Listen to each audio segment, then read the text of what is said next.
Vietnam, I think everybody talks about Bangalore in India. But did you know Pune is the second largest craft beer capital of India? And here are the best microbreweries for you to try in Pune.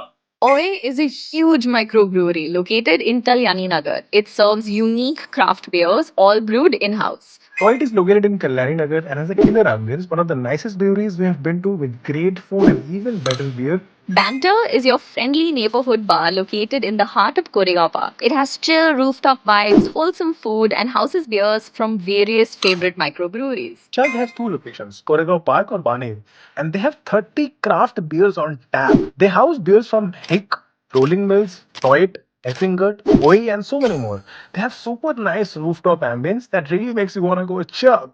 We have given you 4 microbreweries, but there are actually around 20 microbreweries actively working in Pune. So let us know your favorite in the comments below. And follow and so on and so on Hindi.